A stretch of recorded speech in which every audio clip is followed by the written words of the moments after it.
Se encuentra a disposición de las señoras y señores diputados. El señor secretario dará lectura a la cuenta. Gracias, señor presidente. En primer lugar, un oficio de su excelencia el presidente de la República, mediante el cual retira y hace presente la urgencia suma para el proyecto que tenemos en primer lugar de la tabla el día de hoy, de CERNAC. Asimismo, un oficio de su excelencia el presidente de la República que renueva la urgencia simple para los efectos del proyecto que modifica la ley 19.496, que establece normas sobre protección de los derechos de los consumidores para prohibir llamadas telefónicas publicitarias de proveedores sin consentimiento del consumidor. Un proyecto iniciado en moción de los diputados señores Winter, Barrera, Bernales, Calisto, Hirsch, Manucheri y Mellado, y de las diputadas señoras Fríes y Morales, doña Javiera, que regula las aplicaciones de préstamo de consumo y adjudica responsabilidad a compañías por hechos delictivos que se cometan a través de sus plataformas.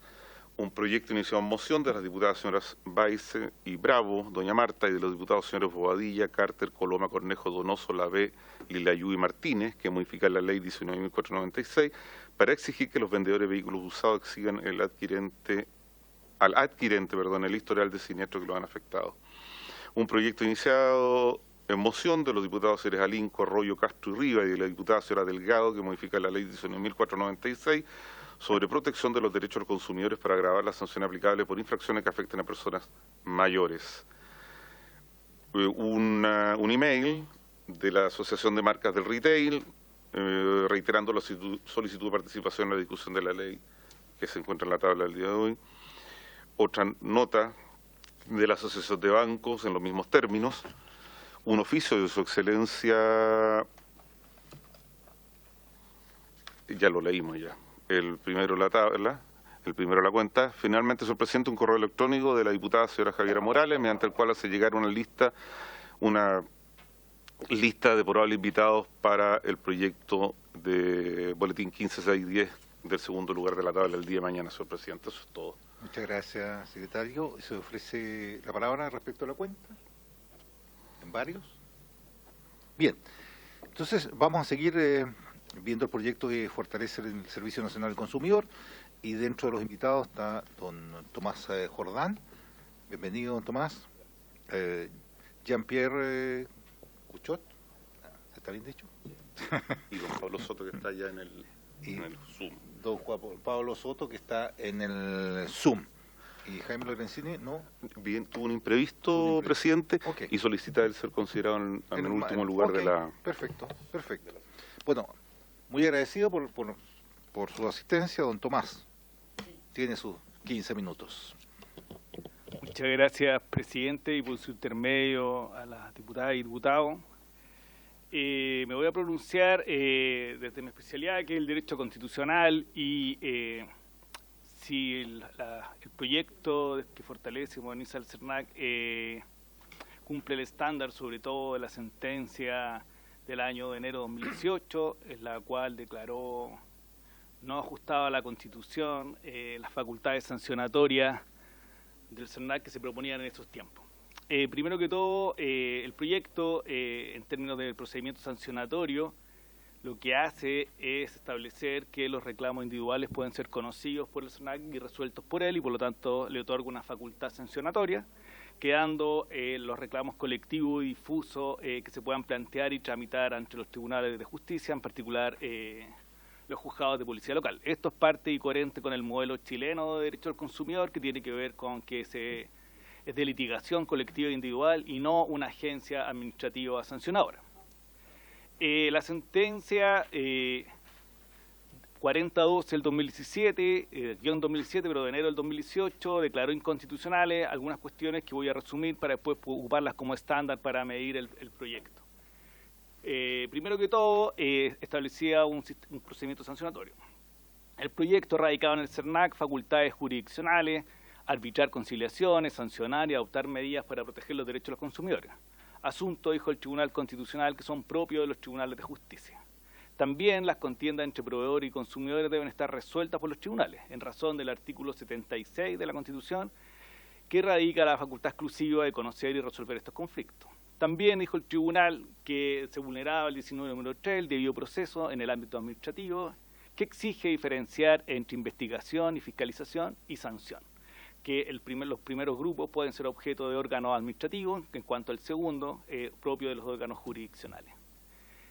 Así señaló el tribunal que la facultad de sancionar infraccionaba el principio de imparcialidad. El tribunal reconoce que un órgano administrativo puede sancionar, pero en el ejercicio de ello siempre debe concurrir este principio. La imparcialidad se vulneraba, señaló el tribunal, al poder el CERNAC sancionar y representar individualmente a los consumidores ante los tribunales en las causas de indemnización de perjuicio y realizar mediaciones individuales. Al mismo tiempo, declaró inconstitucional la facultad de dictar normas o instrucciones generales para la protección de los derechos de los consumidores. También declaró inconstitucional la facultad de requerir a los demás órganos del Estado todo tipo de antecedentes que estimen necesarios, incluso por sobre la reserva y secreto de los mismos. El proyecto de ley. Primero que todo hay que tener a la vista que el proyecto lo que hace es diferenciar entre acciones individuales y colectivas o difusas. Los reclamos individuales los puede conocer el CERNAC y los puede sancionar. Las acciones de interés colectivo o difusos los puede representar el CERNAC ante los tribunales y por lo tanto representará a los consumidores. Creo que acá hay que tener a la vista dos cuestiones, o una cuestión que se sigue viendo. Lo que son los órganos de fiscalización y sanción y lo que son los órganos de fiscalización y representación. El CERNAC está en la categoría del segundo grupo de órganos, es decir, se le atribuyen facultades de fiscalización porque investiga y fiscaliza y al mismo tiempo tiene facultades para representar a los consumidores hoy día en acciones individuales o colectivas. En cambio que una superintendencia, por ejemplo, tiene facultades de fiscalización y sanción, porque tiene un grupo o un cúmulo de facultades que le permiten ello. Facultades de inspección, de control, de fiscalización, facultades normativas, un tipo de potestad reglamentaria y también de sanción, principalmente a través de la multa. Esto, aplicado al proyecto de ley, requiere necesariamente que una decisión del legislador, a mi juicio. Yo creo que el legislador tiene que definir, y el Ejecutivo como colegislador, si quiere que el CERNAC sea un órgano de fiscalización y sanción o quiere que sea un órgano, o que siga siendo un órgano de fiscalización y representación. Leyendo hacia atrás, el actual ministro Cordero en el año 2014 declaraba al diario Financiero que le parece bueno, decía, que el servicio tenga una potestad regulatoria, fiscalizadora y sancionadora. Y sería bueno que la atribución de ejercer demandas colectivas estuviese en otra institución.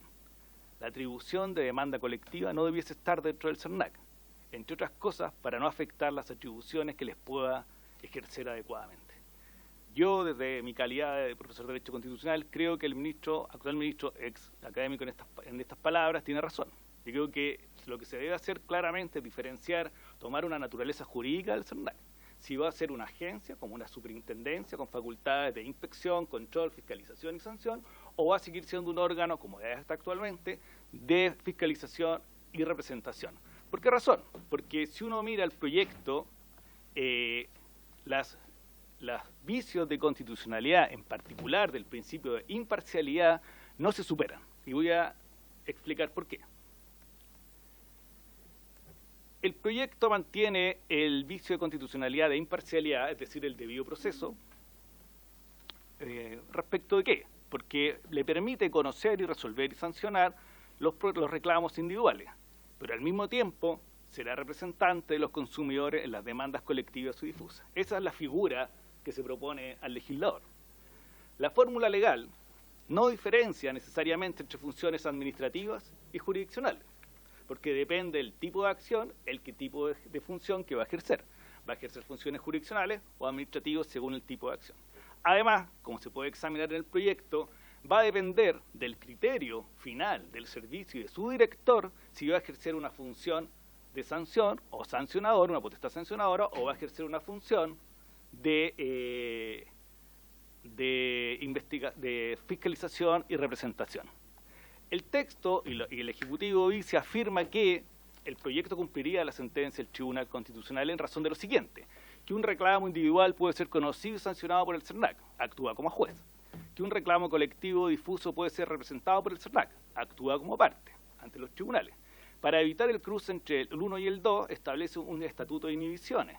Se dispone una regla de coordinación regulatoria donde el CERNAC debe ceder ante procedimientos especiales radicados en nuestros órganos del Estado. Y al mismo tiempo, la radicación del conocimiento de los reclamos ante una subdirección independiente del CERNAC, denominada Subdirección de Procedimientos Sancionatorios, operaría como una muralla china, donde los funcionarios que instruyen el procedimiento no pueden ser fiscalizadores.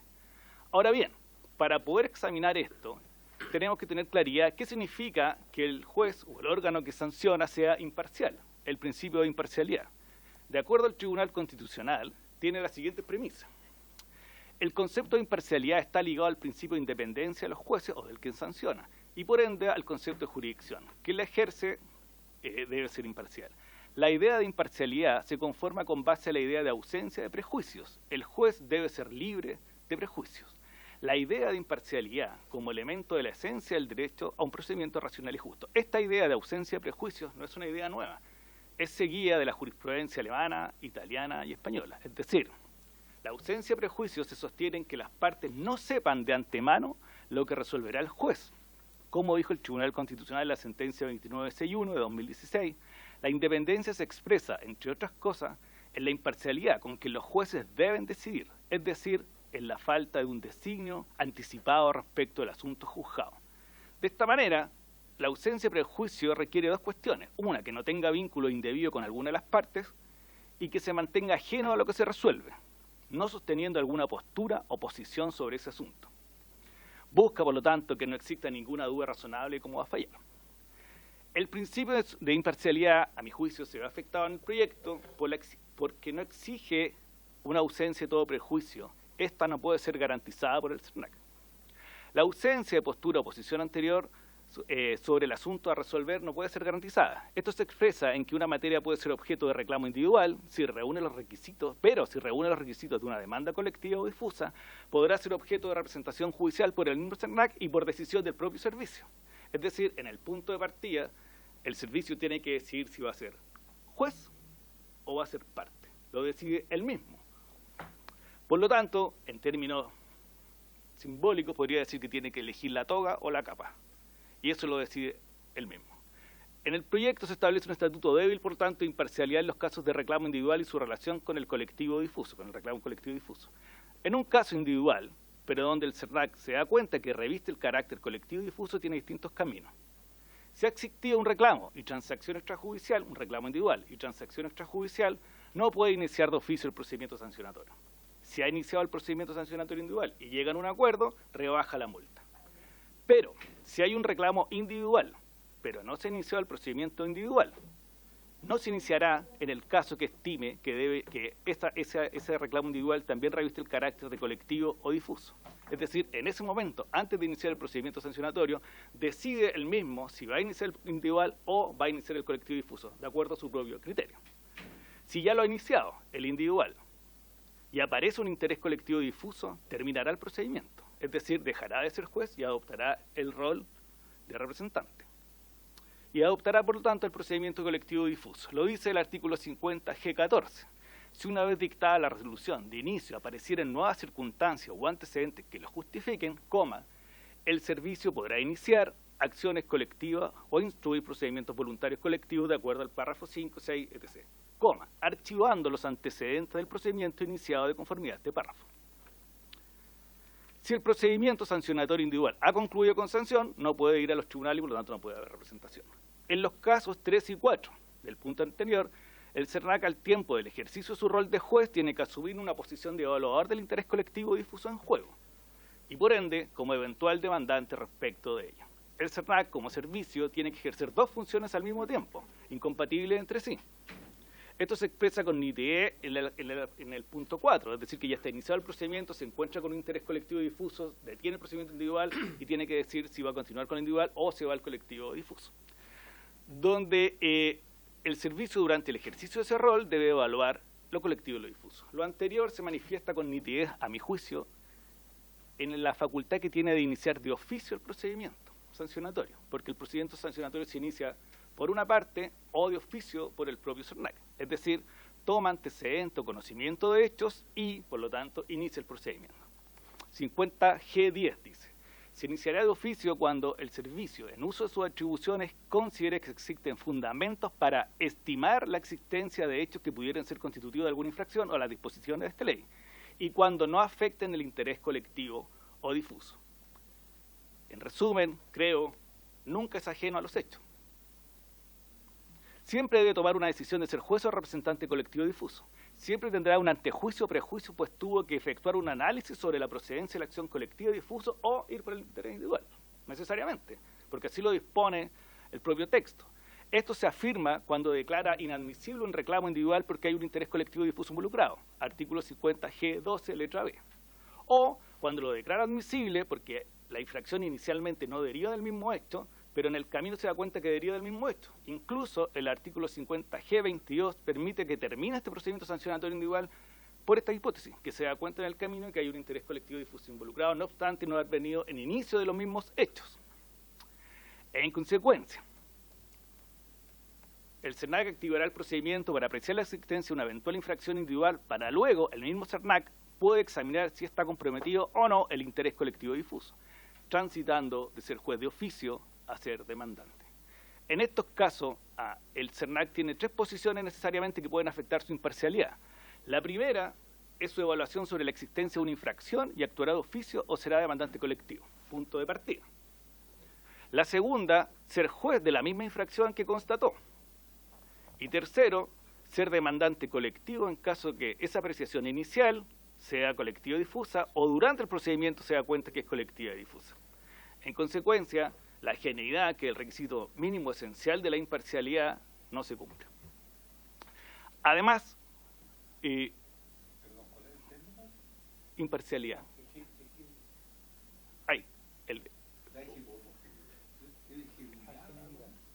La ageneidad, de ser ajeno. Ageneidad. Sí, ageneidad no se cumple. En consecuencia, la existencia de ausencia y todo prejuzgamiento con relación a las partes del litigio mismo no concurre. Lo anterior necesariamente vulnera la ausencia o el requisito del debido proceso de que los que sancionan sean ajenos a ello. Esto además, a mi juicio, leyendo el texto, se afirma o se sostiene también y se profundiza porque la discrecionalidad para elegir el procedimiento no está arreglada. Las facultades discrecionales de la Administración, para que sean discrecionales y no arbitrarias, requieren que estén reguladas, que la ley fije, delimite cómo las va a ejercer y de qué manera. El artículo 50G14 dice, si una vez dictada resolución aparecieren nuevas circunstancias que la justifiquen, el servicio podrá iniciar archivando los antecedentes. No le dice de qué manera tiene que apreciar, sino que simplemente dice va a mirar lo que hay y va a tomar una decisión. Y más profundamente, cuando el 50G10 dice, si considera que hay fundamentos para estimar una acción colectiva difusa, va a dejar lo individual y se va a ir a lo colectivo difuso. ¿Cuál es el problema de eso? Que el estándar constitucional de juridicidad y el debido proceso requiere que las facultades discrecionales sean reguladas. Lo ha dicho la Corte Suprema. Aquí hay dos teorías sobre la discrecionalidad, en que la ley puede ser abierta y por lo tanto queda a la Administración definir los contornos, o le corresponde al legislador fijar el detalle, delinear cuáles son esas facultades, cómo se ejercen esas facultades discrecionales. La Corte Suprema ha adherido a la segunda tesis. Dice que la Administración tiene cierto ámbito de libertad, pero solo existe en la medida que una norma expresamente consagre los precisos supuestos de hecho, es decir, cuáles son las situaciones sobre las cuales la discrecionalidad se va a ejercer. Y no le deja espacio necesariamente a la Administración para que decida, estime, evalúe de qué manera va a elegir si es difuso o colectivo. En consecuencia, también, y acá esto es consecuencia de lo anterior, el problema está en la independencia de quien juzga, no solamente la imparcialidad, porque al final del día el que decide es el director del servicio, y el director del servicio es el que termina resolviendo los reclamos, es decir, es el punto de partida y el punto final. Quien decide cómo se inicia el procedimiento, si es individual o colectivo, concurre el procedimiento, se sanciona, se apela, se repone, se apela o se ejerce el recurso jerárquico y termina resolviendo el mismo director que evaluó. Por lo tanto, la pregunta es cómo va a resolver la subdirección de procedimiento administrativo si el que inicia el procedimiento es el que termina resolviendo. Necesariamente, como se puede prever, que el criterio de la subdirección de procedimiento sancionatorio va a seguir los criterios que sigue el director del servicio, porque el punto de partida y el punto final es el mismo. Lo dice tal cual que el recurso jerárquico se ejerce, se interpondrá frente al director nacional. En consecuencia, creo que como primer gran punto del proyecto no se cumple con el estándar de imparcialidad que es exigido en la sentencia de enero de 2018. No sé si me queda algún minuto. Ya, me gustaría abordar dos temas más, si es posible, presidente, por su intermedio. Junto con ello, me parece que hay cuestiones que también tienen cierto vicio, que tiene que ver, por ejemplo, que emitida la resolución, artículo 50G1, G21, el instructor del procedimiento elevará el expediente electrónico al subdirector del procedimiento sancionatorio o a cualquier funcionario que detente mayor grado dentro de la subdirección que el subdirector designe para estos efectos. El texto tal cual está nos hace ver que no sabemos quién va a resolver. Por lo tanto, no cumple el estándar exigido que tiene que ver con que la ley es la que tiene que definir quién va a jugar antes que los hechos ocurran. Por tanto, para que esto avance, necesariamente esa norma vulnera necesariamente el debido proceso respecto a que es el legislador el que tiene que señalar previamente quién es el que lo va a resolver y no el subdirector designar en ese momento quién va a resolver. Esta es una vieja discusión constitucional que la primera inconstitucionalidad que declaró el Tribunal Constitucional era por una delegación. O sea, esto es una cuestión que ya está altamente superada, impuesto interno, 116 ter de la ley de la renta, si no me equivoco. Y por lo tanto, acá hay una vieja discusión y una vieja discusión superada, porque ya lleva varios años que la designación no puede concurrir, sino que el legislador es que la debe señalar.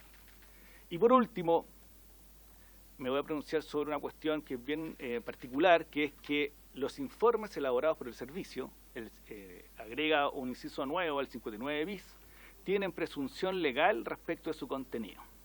Asimismo, dice, los informes elaborados por el servicio, con la información que sea recabada mediante el ejercicio de facultades legales y o mediante la información que sea aportada por proveedores, ya sea de forma voluntaria o a solicitud, gozarán de presunción legal respecto a su contenido, en tanto contenga un listado de fuentes y documentos tenidos a la vista.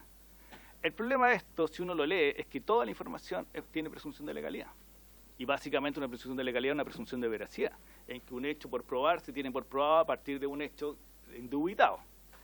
El problema de eso, a mi juicio, a mi parecer, es que si eso tiene validez de presunción en todos los procedimientos judiciales que se ejerzan, se vulnera lo que se llama la igualdad de armas entre las partes.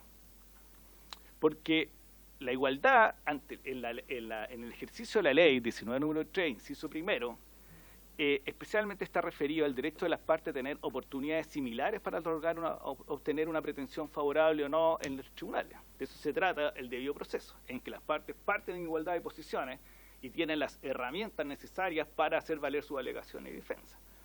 Y por tanto, el Tribunal Constitucional ha fijado un test para poder saber si la igualdad de armas se vulnera o no se vulnera. Y es muy sencillo. Para examinar su vulneración se deben comparar las herramientas procesales que tienen las partes en el procedimiento. Si son iguales o no son iguales. Lo dice la sentencia 2856 del 2015. Este principio de igualdad de parte en el proceso pretende asegurar la existencia de un procedimiento que garantice la paridad de oportunidades para que los contendientes en un litigio puedan influir. Por tanto, estos deben tener a su disposición oportunidades procesales equivalentes, lo que se llama igualdad de armas o en la lucha jurídica. De no observarse por el legislador este principio, la contienda sería desigual. Lo dice el inciso sexto y el inciso octavo. Dice que para el examen de esto se hace comparando las herramientas procesales conferidas por la ley a cada uno de los contendientes. En efecto, el principio de igualdad de armas constituye un parámetro que exige comparar el trato dispensado por la ley a las partes con intereses opuestos en disputa. Lo relevante a ser evaluado es si existe desventaja o no para una de las partes en relación a la otra en un proceso donde compiten o se enfrentan los argumentos de ambas.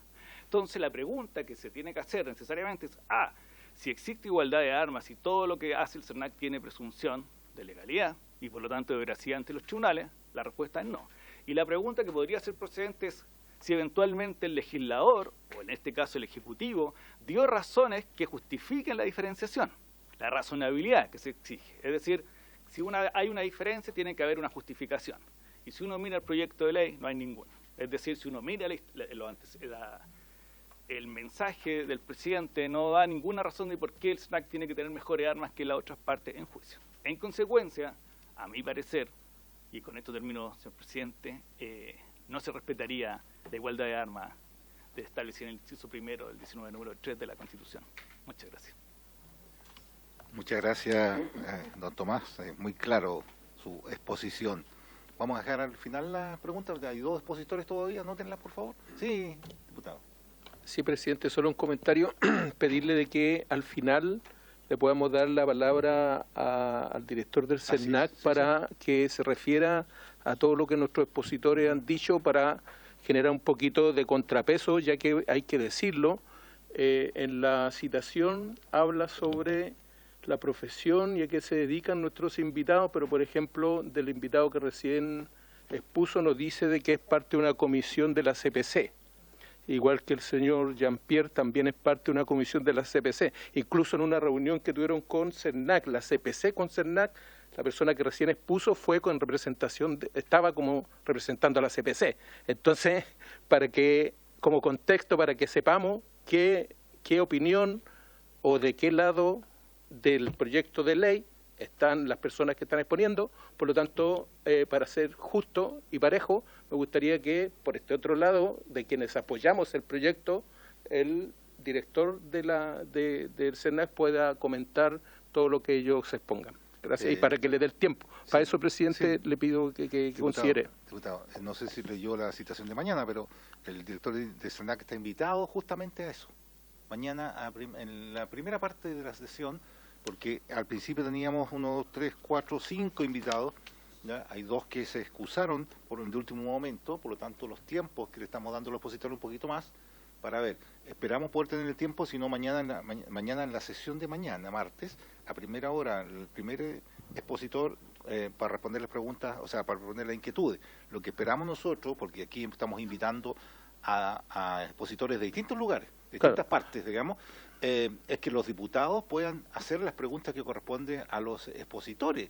¿Ya? Sí, porque esto no es un... No, sí, lo que yo espero es de que sea parejo, o sea, la cantidad de las personas que están en contra, como en este caso, como expuesto ya la CPC, y sus representantes de hoy día, que aparecen ahí todos como profesores, expertos, pero en realidad son parte de la CPC, eso hay que decirlo, transparentarlo, porque es importante para la historia de la ley quienes se están exponiendo aquí, o sea, no está exponiendo un abogado constitucionalista solamente, sino que trabaja en una comisión en la CPC y la ha estado representando. Diputado, quedó súper claro su punto, ¿verdad? Pero ellos vienen como abogados constitucionalistas, tienen su opinión de todas maneras, y ellos van a hacer. Así como hay personas que también, el abogado exdirector de CERNAC, don José Roa, que también estaba invitado, no pudo estar hoy día, digamos, va a estar la próxima semana, también, digamos, él tiene su corazón también, o sea, aquí tenemos que escuchar a todos. Sí, tenemos que escuchar a todos, digamos, yo creo que hay que poder escuchar a todos, y no es un tema de tete a tete con el CERNAC, aquí estamos hablando del proyecto de ley del Ejecutivo. Sí, no, está bien, yo lo tengo claro, pero mañana es la respuesta, si nos queda tiempo hoy día, el director del CERNAC va a hablar. Muchas gracias, don Tomás. Don Jean-Pierre, tiene la palabra. Muchas gracias, presidente. Sí. La verdad es que voy a quizá agotar un poco mi presentación, porque mi antecesor tocó algunos temas de índole constitucional. El micrófono, por favor. Todo no. Ahí sí, perfecto. Sí, decía, presidente, muchas gracias por la invitación. Probablemente voy a acotar un poco mi presentación, porque el profesor Jordán, que me antecedió, tocó algunos temas de índole constitucional. Yo básicamente quiero repetir algo que ya he dicho en otra ocasión, incluso mis comentarios van a ir básicamente en 3 líneas de orden. Lo primero, algunos comentarios respecto a un pilar del proyecto que se refiere a distintas modificaciones sustantivas, y el otro pilar, que es probablemente el corazón del proyecto, es lo que se refiere a consagrar un procedimiento sancionatorio y un procedimiento de gestión de reclamos. Lo primero, creo que hay bastantes aspectos que son positivos. Compartí un diagnóstico de que hoy el consumidor requiere soluciones mucho más rápidas, más expeditas, etcétera. Y por lo tanto, en esa línea, el proyecto trata de abordar algunas de las necesidades que hoy tienen los consumidores. Si revisamos algunas cifras del CERNAC, por ejemplo, en el mes de mayo del año 2023, el CERNAC elaboró un estudio relacionado con el comercio electrónico, en donde se identificó que el 65% de los reclamos de los consumidores, los problemas que detectaban, estaban asociados precisamente a la postventa de bienes y servicios.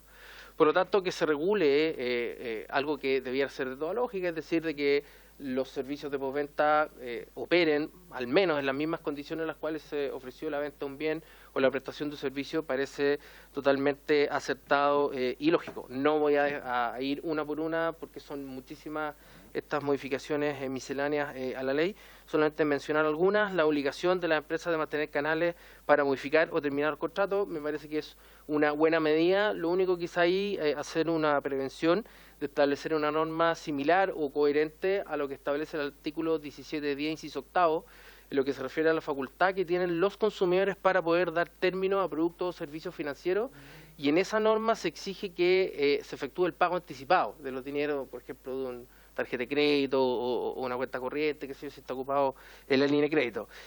Por lo tanto, pensando, por ejemplo, en un servicio de alarma, por ejemplo, que se establezca alguna regla en donde el consumidor deba restituir este tipo de bienes, este tipo de productos que son de propiedad de estas empresas, de manera tal que no existan problemas después de prestaciones mutuas o restituciones que se puedan estar debiendo. Pero en general es una norma que yo digo, creo que es bastante positiva. Se regula también la responsabilidad de las plataformas online como intermediario de bienes y servicios. Eso tiene una explicación porque hoy el artículo 43, la letra actual, lo que establece es la responsabilidad intermediario de la empresa que actúe como intermediario solamente respecto de la venta de bienes. Nada dice respecto a los servicios. Entonces, frente a esta necesidad, se advierte la imperiosa necesidad de incorporar también la prestación de servicios. ¿Cuál es el punto que yo veo ahí? No sé si problema, pero el punto que veo ahí es que la realidad en cómo funciona el comercio electrónico, una plataforma de comercio electrónico, es distinta a la simple intervención de un tercero, de una agencia de turismo, por ejemplo. El desarrollo de esta plataforma funciona básicamente donde hay un centro, que es el portal propiamente tal, y hay distintos vendedores o sellers que venden a través de este canal y por lo tanto complementan el giro natural y venden cosas que jamás habían podido vender. Entonces, eso, teniendo en consideración con lo que actualmente el reglamento de comercio electrónico establece, se establece la posibilidad de que hay una información que se tiene que entregar al consumidor respecto del funcionamiento de las plataformas electrónicas, que en definitiva establece quién se va a hacer cargo, en definitiva, de la entrega o el despacho de ese producto. Porque precisamente por esta naturaleza el vendedor puede venderlo simplemente a través de la plataforma, pero podría ser que sea el vendedor quien es el responsable y que opera en definitiva la entrega y el despacho de estos productos. Entonces, que haya una cierta coherencia y analogía entre lo que se va a modificar, incluyendo los servicios dentro del artículo 43, con esta lógica que hoy está en el reglamento y que por lo tanto, desde mi punto de vista, deja indemnes los derechos de los consumidores, por cuanto el consumidor siempre va a tener donde poder efectuar su responsabilidad, donde el operador de la plataforma o bien donde el vendedor directamente. En cualquiera de esos casos siempre va a poder tener un lugar donde poder accionar.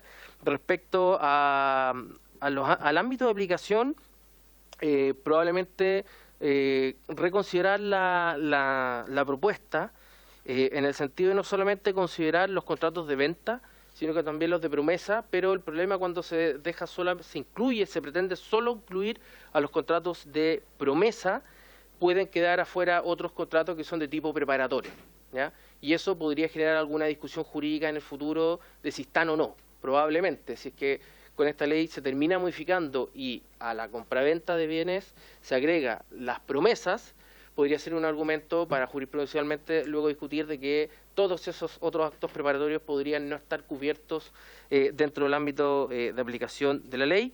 ¿Qué duda cabe respecto del periodo de enfriamiento en créditos preaprobados? Me parece lógico esperar un periodo de 24 horas en donde no se disponibilicen los dineros de un crédito preaprobado, que un consumidor hace simplemente un clic y se le deposita. Me parece bien para que pueda reflexionar sobre ello.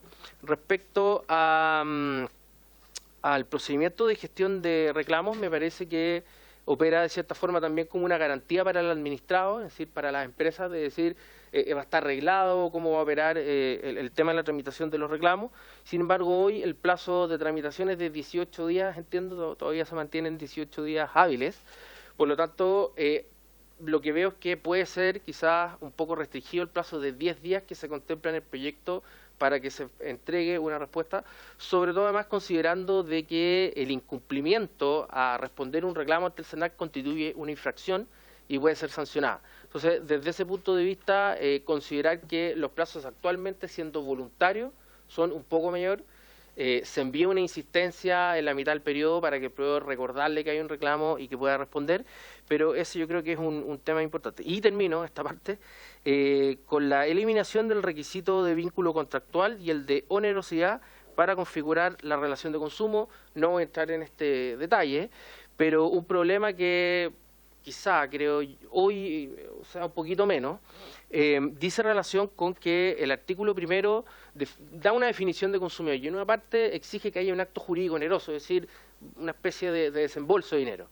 Y hay muchos casos en que la doctrina elaboró varias doctrinas donde se entendió que casos en que no necesariamente había un pago, por ejemplo, un regalo, yo le regalo a algún familiar, ese familiar también es consumidor y puede aplicar la ley de consumo. Me parece que es un avance en ese sentido, pero probablemente el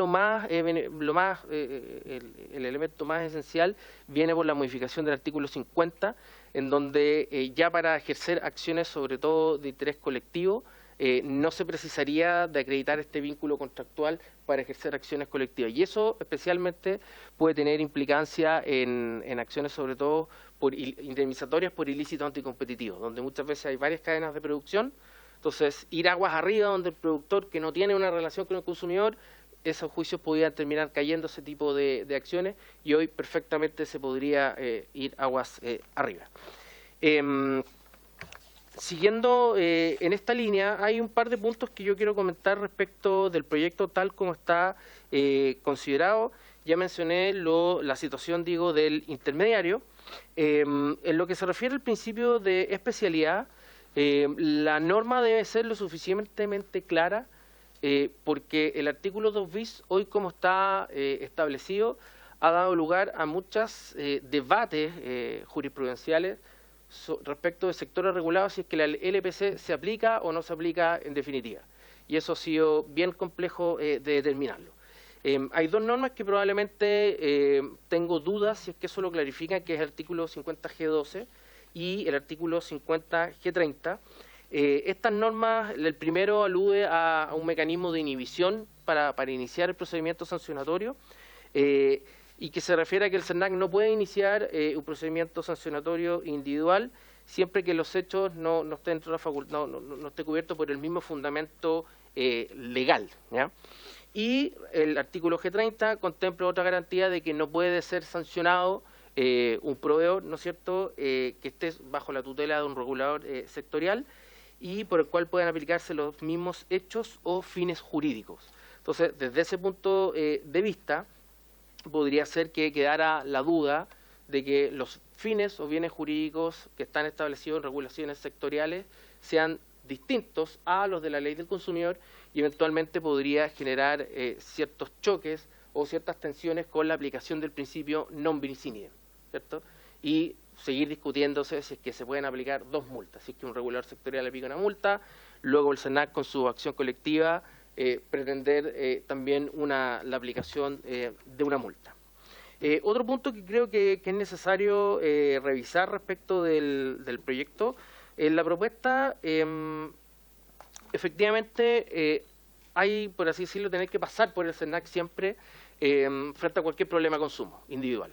Se debe interponer este reclamo y una vez que termine la fase administrativa ante el SENAC, el proveedor tiene la posibilidad de presentar un reclamo de ilegalidad ante el juzgado de policía local y si es que eso no se hace y queda ejecutoriada la parte infraccional ante el SENAC, el consumidor en ese momento recién podría ir a presentar su acción indemnizatoria.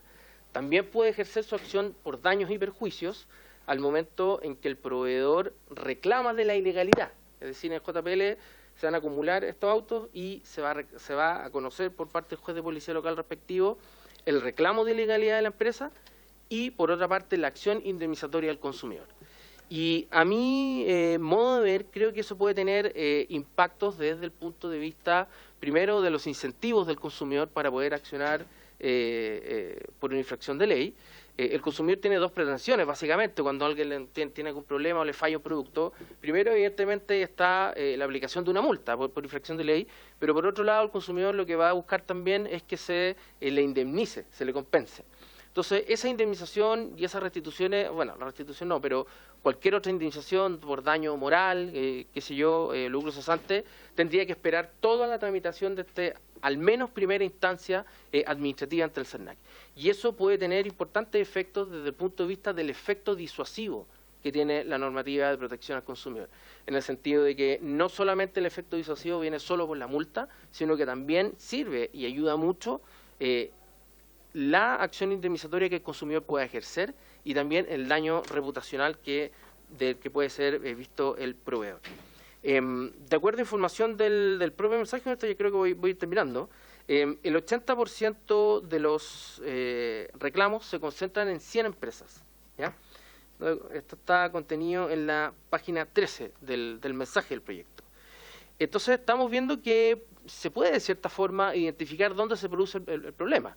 Este 80% lo podemos identificar en 100 proveedores en materia de consumo. Por lo tanto, mi punto y mi duda, mi pregunta es, bueno, a través de un procedimiento sancionatorio individual, el CERNAC va a tener la capacidad, los recursos para poder abordar todos esos casos individuales. Mi experiencia es que la litigación colectiva es una herramienta muy eficiente, tiene un solo pero, que los tiempos de tramitación son muy largos, efectivamente, pueden ser muy largos, pero la herramienta sirve. Somos, yo diría que a nivel latinoamericano, un referente en materia de acciones colectivas. El CERNAC principalmente, siempre en los foros internacionales se le pregunta que exponga sobre acciones colectivas y sobre los procedimientos voluntarios colectivos. Por lo tanto, creo que ahí hay una vuelta de tuerca que creo que es bastante interesante. También en la página 4, el mismo mensaje del proyecto habla de que los casos individuales también generarían un efecto de afectar la reputación de parte de las empresas. Bueno, una acción colectiva, vaya que genera efecto disuasivo en un proveedor, tener que explicarlo esto ante un directorio. Por lo tanto, a través de una herramienta colectiva lo que quiero decir es que tiene la potencialidad de llegar a todos los consumidores afectados, incluso sin necesidad de comparecencia. Entonces, es una herramienta que es eficiente. Por cierto que los plazos no son los más celeros que uno quisiera, pero ese es otro tema que se puede analizar en su contexto. Y finalmente un tema también de cobertura territorial. Por estas razones creo que podría producirse una especie, si eventualmente esto no resulta como está propuesto, una especie de círculo vicioso, en donde creo que, si nos preguntamos qué antes el huevo o la gallina, yo diría que lo que está primero es la necesidad de que los consumidores presenten reclamos, es decir, que tengan incentivos a presentar reclamos. Y desde ese punto de vista puede ser que los consumidores se vean desincentivados de presentar reclamos y con eso no tener una gran carga, etcétera, porque está acreditado que cuando el CERNAC actúa en conjunto con el consumidor, el CERNAC puede comparecer ante los juzgados de policía local, ¿sí? Pero cuando está afectado solo el interés general de los consumidores, ¿ya? Por lo tanto, y en esos casos que lo hace, que lo acompaña, no puede patrocinarlo, los resultados son diametralmente opuestos y las chances de éxito suben considerablemente para los consumidores. Esas son mis observaciones, presidente, en términos de contenido de ciertas observaciones y en general respecto al proyecto. Gracias, Jean-Pierre, muy buena y claro. El turno es de don Pablo Soto. Don Pablo, profesor de Derecho Administrativo de la Universidad Austral, tiene la palabra, don Pablo. Gracias, señor presidente. Antes de comenzar, quisiera agradecer a esta honorable comisión por su intermedio, señor presidente, por haberme convidado a esta sesión. Como siempre, es un honor contribuir desde la academia al análisis jurídico técnico con el debate parlamentario, en especial tratándose de una materia con un impacto público tan relevante como el ámbito del consumo.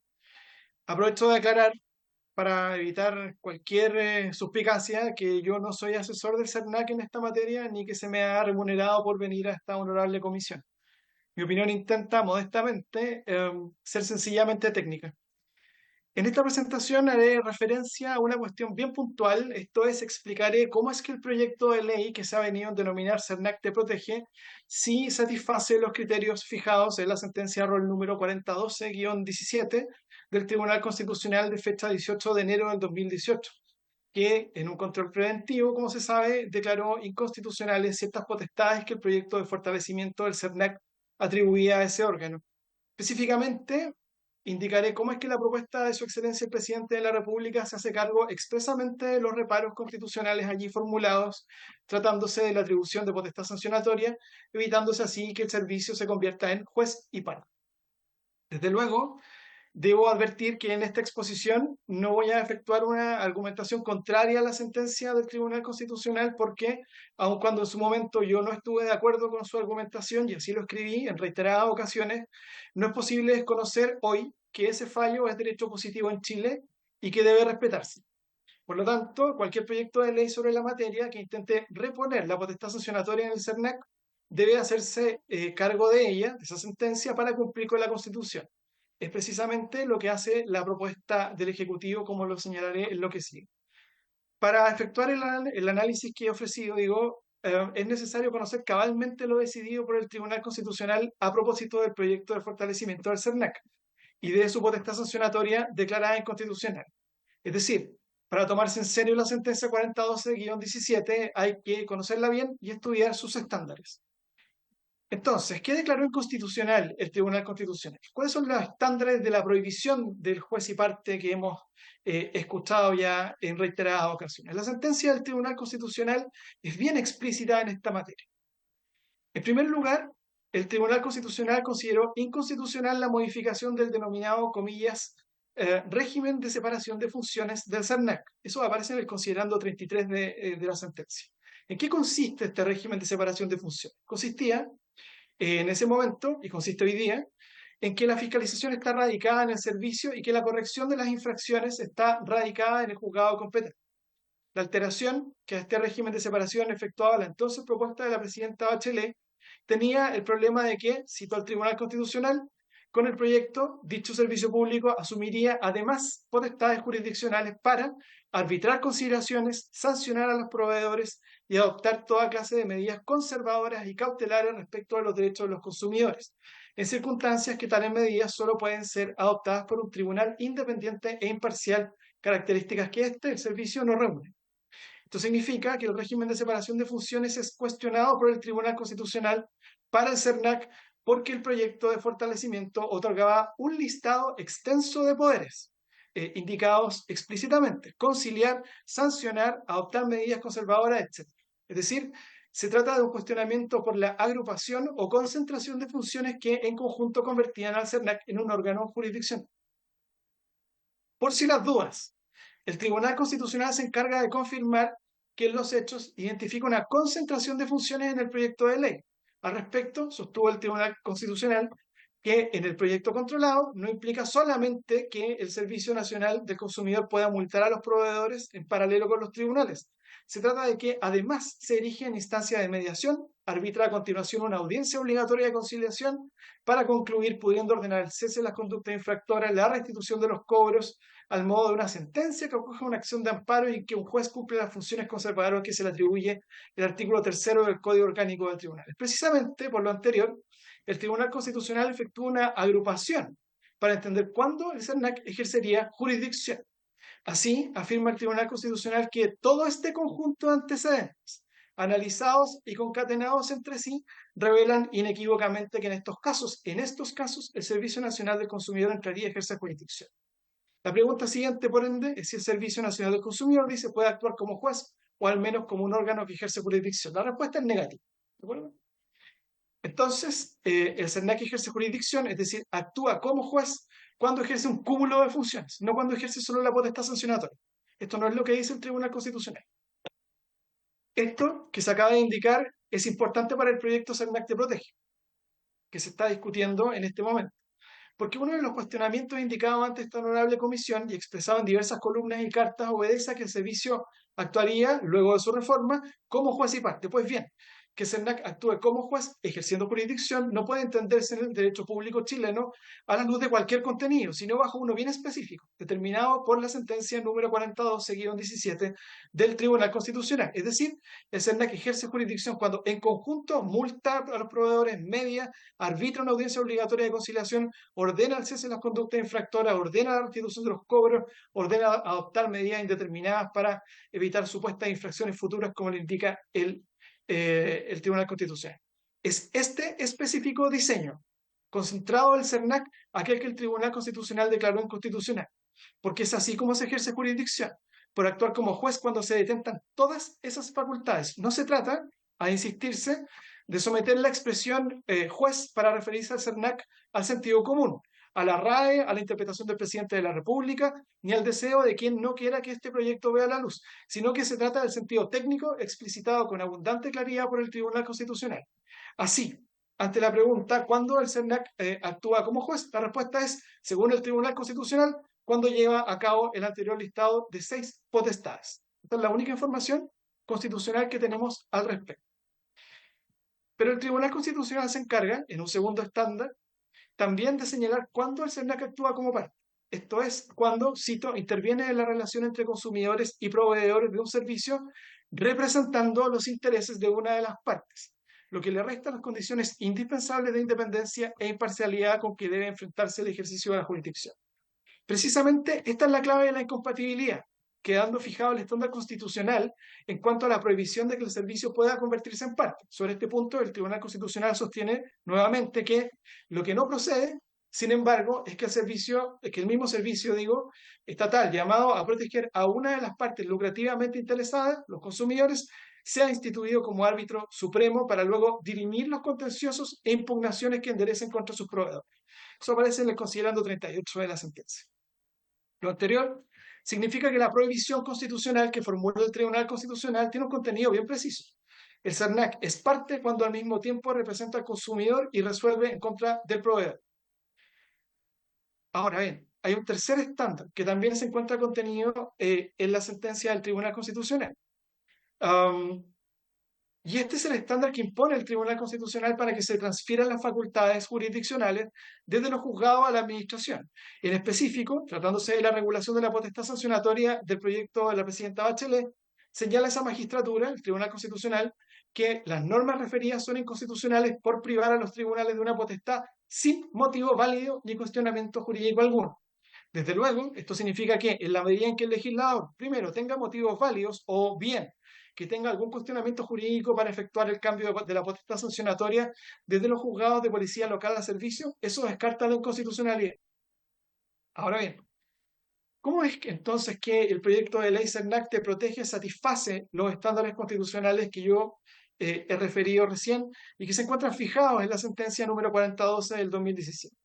Una primera cuestión importante a señalar es que la potestad administrativa sancionadora no se encuentra prohibida per se por el Tribunal Constitucional, no es en abstracto inconstitucional. Esto queda claro en la jurisprudencia del Tribunal Constitucional que, aplicando la misma sentencia 4012, guión 2017, de la que yo he venido hablando, ha sostenido que esa magistratura solo, comillas, ha considerado favorablemente modelos punitivos en que no se superponen en un órgano de la administración los roles de quien investiga con el de quien sanciona. Eso está en la sentencia rol número 8696 del 2020 en el considerando 19. Como es claro, desde el punto de vista técnico, considerar favorablemente un modelo de separación orgánica de investigación y sanción no equivale a indicar que es el único modelo constitucionalmente aceptable. Veamos el primer estándar. El CERNAC no es juez. Como dije, el Tribunal Constitucional declaró inconstitucional un conjunto de potestades que reunidas convertían al CERNAC en juez. Esta circunstancia ha cambiado en el proyecto que aquí se discute. Ya no existen las 6 potestades que el proyecto anterior contenía para convertir al servicio en juez, como lo sostuvo el Tribunal Constitucional, sino que subsisten solo 4 de ellas. En efecto, de acuerdo con la propuesta presidencial, el CERNAC ya no media ni arbitra una audiencia obligatoria de conciliación, pudiendo, conforme al nuevo artículo 50G-23 del proyecto, aplicar multas, ordenar el cese de las conductas infractoras, ordenar la restitución de los cobros con infracción a la ley de protección de los derechos del consumidor y ordenar la adopción de medidas que tengan por objeto exclusivo prevenir la reiteración de la infracción específica. Pues bien, no es el modelo declarado inconstitucional por el Tribunal Constitucional. No es este juez al que se refería la sentencia 4012-17, por lo mismo sostener que el proyecto CERNAC te protege, transforma en juez a servicio, sin justificarlo en el fallo de esa magistratura, digo, en mera especulación. Son solo conjeturas. No tenemos una sentencia que indique que este nuevo modelo orgánico de protección a los consumidores sea inconstitucional. Esto es un hecho. En cuanto al segundo estándar, el CERNAC no puede ser par. El proyecto del CERNAC, CERNAC te protege, va más allá, porque satisface también el estándar contenido en la sentencia del Tribunal Constitucional en cuanto a que el CERNAC no puede ser par.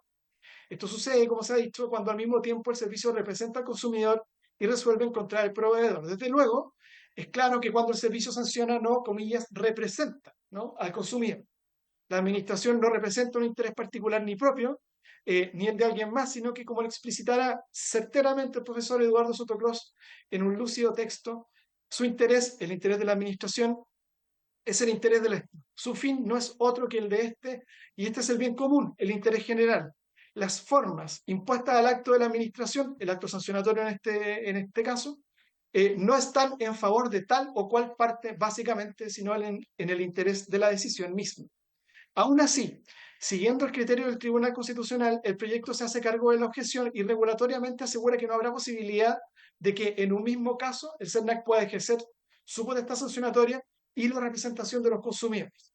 El mecanismo funciona de la siguiente manera. Si ingresan denuncias por casos que son evidentemente colectivos, por ejemplo, casos de eventos masivos, el CERNAC no hará curso al procedimiento, declarando la inadmisibilidad de la denuncia y eventualmente canalizando ese reclamo para ejercer otras acciones que sean procedentes. Artículo 50G-2. Si por el contrario, el CERNAC inicia el procedimiento y durante el transcurso toma conocimiento de nuevos antecedentes que dan cuenta de su carácter de colectivo, por ejemplo, el inicio de una demanda por una asociación de consumidores o el ingreso de nuevos reclamos que dan cuenta de su carácter colectivo, el CERNAC terminará anticipadamente el procedimiento archivando. Artículo 50G-14 del proyecto. Lo anterior puede operar incluso tratándose ya de la dictación de la resolución sancionatoria, es decir, habiendo ya terminado el procedimiento administrativo sancionatorio, como lo indica el artículo 50G-20C3 del proyecto. Ahora bien, si el CERNAC sanciona un caso que era colectivo, no podrá demandar colectivamente después. Sin embargo, estos casos siempre podrán ser representados por asociaciones de consumidores y grupos de consumidores según establece la ley vigente. Como se aprecia, no es posible que el CERNAC actúe como parte y como juez al mismo tiempo conforme a los criterios que el Tribunal Constitucional fijó en su sentencia número 4012-17. Todo esto es coherente con que la potestad sancionatoria se ejercerá de forma centralizada, creándose una subdirección de sancionatorio, como se sabe, cuyo subdirector estará sujeto, al igual que los demás subdirectores de servicio, al sistema de alta dirección PU. Esta subdirección será independiente y separada de las otras subdirecciones de CERNAC, y en este sentido los funcionarios del procedimiento administrativo sancionatorio no pueden intervenir ni menos instruir a otras subdirecciones para que realicen gestiones, y a su vez las otras subdirecciones tampoco pueden intervenir ni instruir a dichos funcionarios lineamientos generales ni específicos. En cuanto al tercer estándar, señor presidente, y con esto cierro, hay razones para transferir la potestad sancionatoria desde los juzgados de policía local al CERNAC. Te estás escuchando más lejos. ¿Sí? ¿Ahora sí? Algo pasó con tu micrófono. Perdón, señor presidente. En cuanto al tercer estándar, y con esto cierro, señor presidente, ahí sí. Cabe preguntarse si existen razones para trasladar la potestad sancionatoria desde los juzgados de policía local hacia la administración. Esas razones constan en el mensaje presidencial, cuando Su Excelencia el Presidente de la República explica que la mayoría de los casos individuales quedan sin solución. Por cierto, podemos discutir los diagnósticos presidenciales, podemos discutir esas razones, pero en ningún caso desconocerse que existen. Con esto, señor presidente, concluyo mi presentación y agradezco la atención. Muchas gracias, don Pablo. Acaba de llegar don Jaime Lorenzini. Qué bueno que haya por acá. Tiene su tiempo, don Jaime. Bienvenido.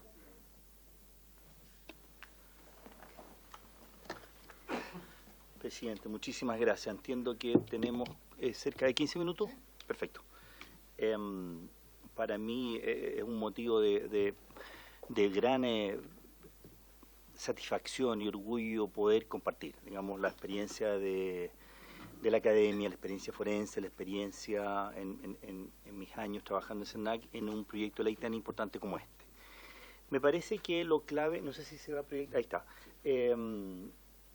Lo importante me parece a mí que va a ser enamorarse, señor presidente, del problema y no de la solución.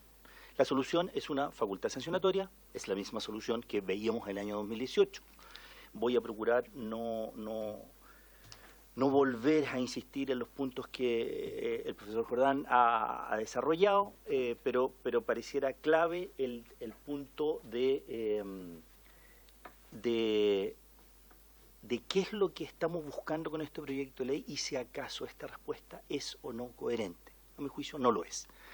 Lo primero, desde un aspecto un poquitito más general, había cuenta que hay dos proyectos en uno, por lo menos dos proyectos en uno.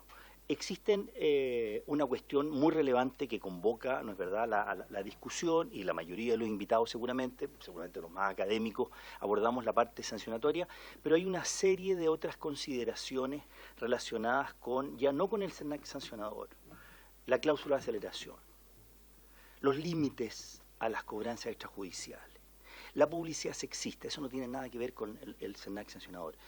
Me parece que de la experiencia de ejercicios de legislativos previos, cuando no se separan, existe muy poco tiempo para abordar la importancia de temáticas que cobran un altísimo impacto, porque todo el mundo está solamente mirando, argumentando y entregando, digamos, razones del tema principal. Cobranza, aceleración, publicidad, los intermediarios. Hay una serie de regulaciones que pareciera justificarían dividir el proyecto en dos. Respecto del enamorarse del problema, vamos a la siguiente para graficar. Respecto del problema, se inicia con el mensaje, ¿no es verdad? Y en el proyecto, pasemos a la siguiente, en el proyecto se está estableciendo una solución que pareciera muy cautivadora, muy interesante, muy solucionadora de conflictos. ¿Qué es la lámina que estamos viendo? Es un Ford Edsel de finales del año 59. Fracaso automovilístico completo, que sale en los rankings, digamos, de las cosas mal hechas. ¿Por qué?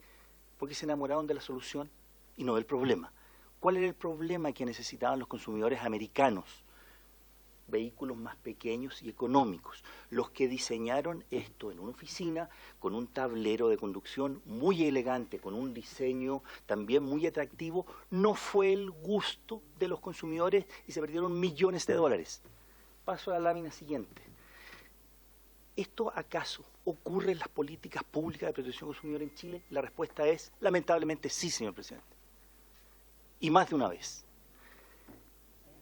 Por lo menos cuatro, digamos, lamentables situaciones regulatorias que dan cuenta de fracasos por el mal diseño, por enamorarse de la solución y no ver bien cuál es el problema.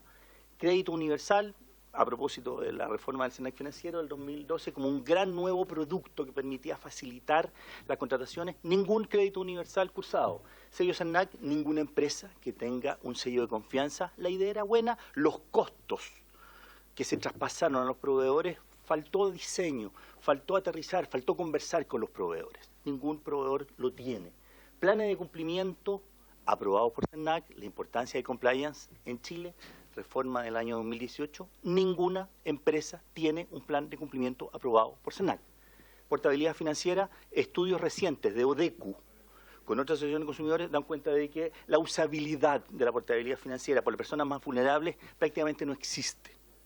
La cantidad de regulaciones, de interacciones, los procesos tecnológicos para asumir la portabilidad financiera entre los hipotecarios, las tarjetas de créditos, cooperativas, fue brutal. No ha servido prácticamente solamente para un conjunto de personas con mayores ingresos, es lo que establece un informe reciente. La ley de fraude no es materia de este proyecto de ley, pero de nuevo lo mismo, la verdad, se ha establecido que por lo menos 350 millones de dólares le está significando al país, digamos, los temas de cómo la regulación pudiera llegar a permitir conductas oportunistas como el autofraude. ¿Qué quiero demostrar con esto, señor presidente?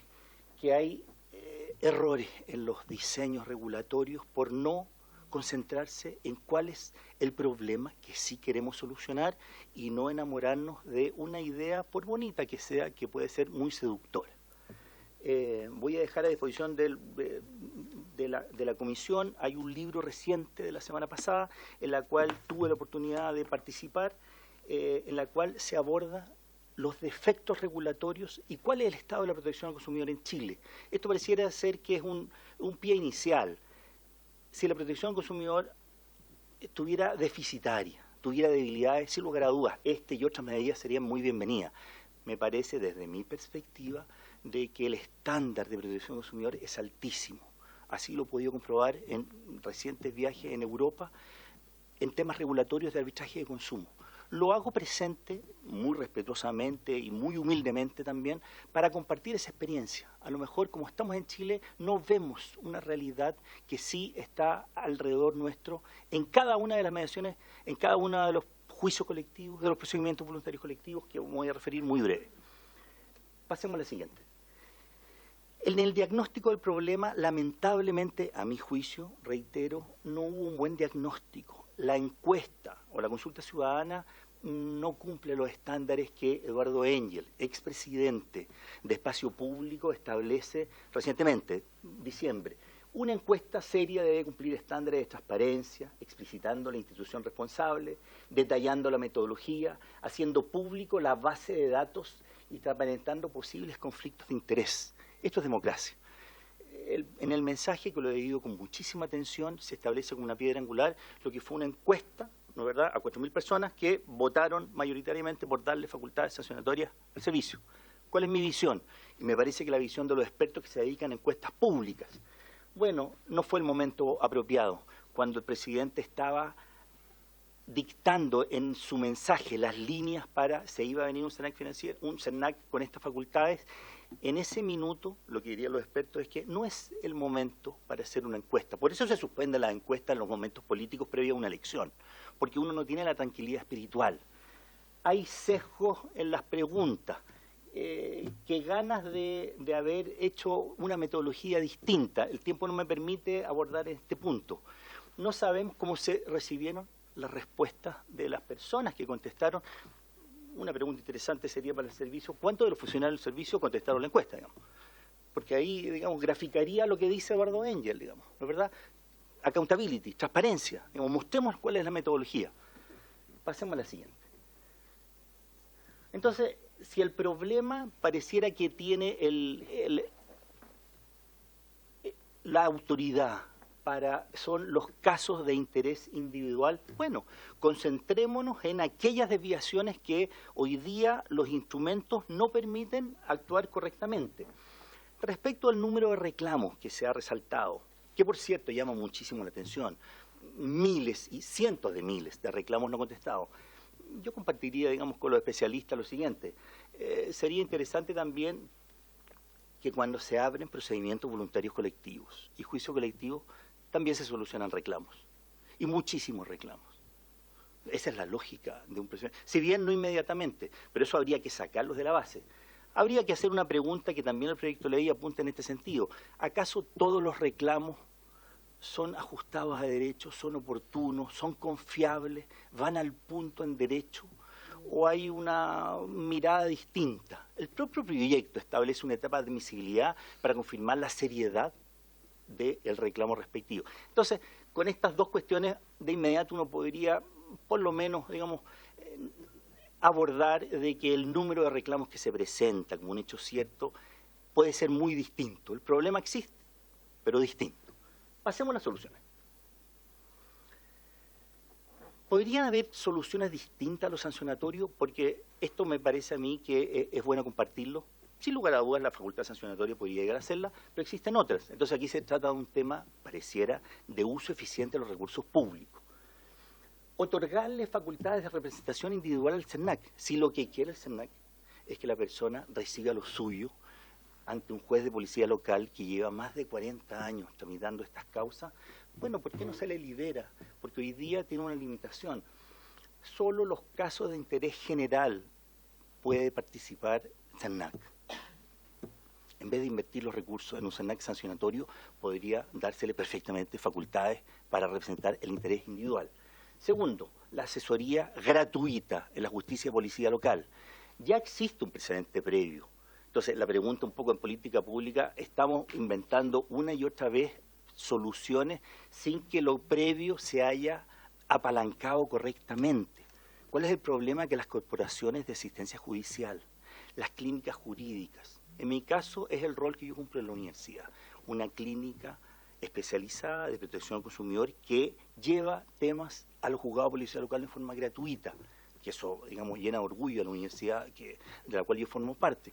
Pero eso podría ser un estándar para muchísimas otras universidades. Tercero, mecanismos alternativos de solución de conflictos, arbitraje de consumo. Existe en España, existe en Argentina, existe en Portugal, que ganas de nuevo, el tiempo no lo da, para explorar esa posibilidad que es mucho más expedita. No tiene a lo mejor las luces de una facultad sancionatoria, pero ¿qué es lo que se quiere? ¿Se le quiere solucionar a la persona el conflicto específico del par de zapatos o quiere una sanción, digamos, después de 3 años? Y después iniciar otro procedimiento para lo indemnizatorio. Bueno, y finalmente, dentro del problema también podría haber un problema amigable. No solo con garrote funcionan las cosas. Pareciera que hay buenas... El sello SENAC fue un incipiente pero mal diseñado incentivo para los proveedores. Podrían haber muchos mecanismos prácticamente gratuitos en los cuales la autoridad premie el mejor servicio de atención de clientes de las empresas respectivas. Eso haría correr a las empresas sin que hubiera ninguna sanción. Es decir, hay muchas otras posibles soluciones distintas a la facultad sancionatoria. Paso a la siguiente.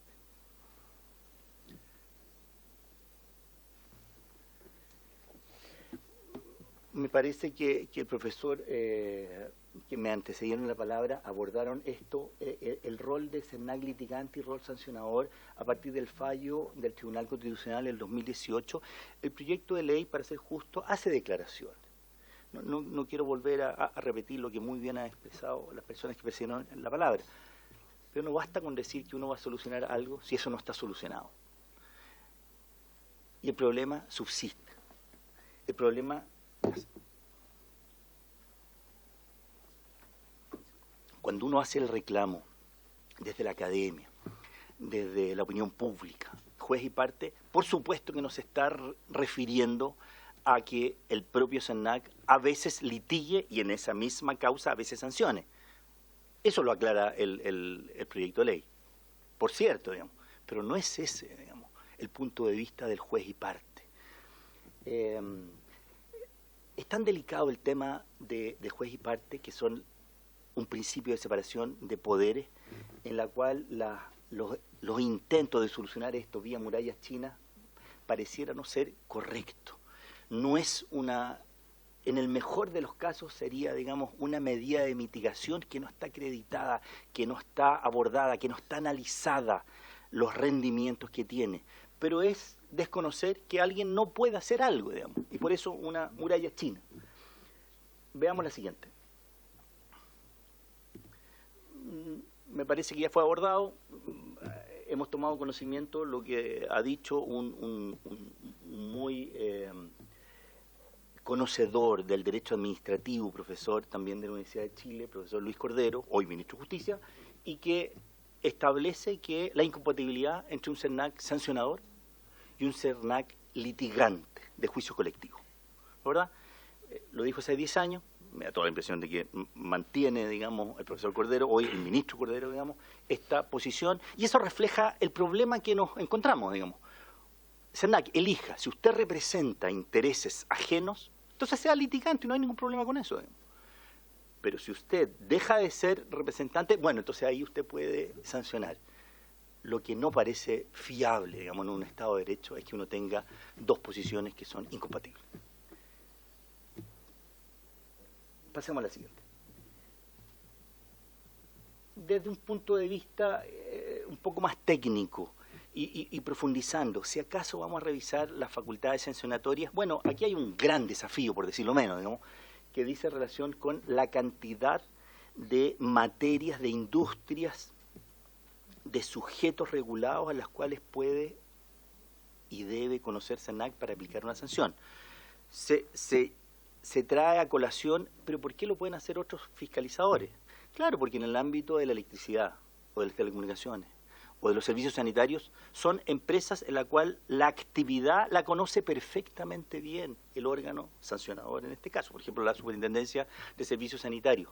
Pero en el caso de CERNAC, entre librerías, hoteles, turismo, telecomunicaciones, bancos, tarjetas de crédito, cooperativas y un larguísimo, etcétera, lo que va a pasar es imposible tener un muy buen manejo de los problemas de fondo de cada industria para encontrar una sanción justa y adecuada. Eso es lo que, por lo menos a nivel académico, podría compartir. Paso a la siguiente.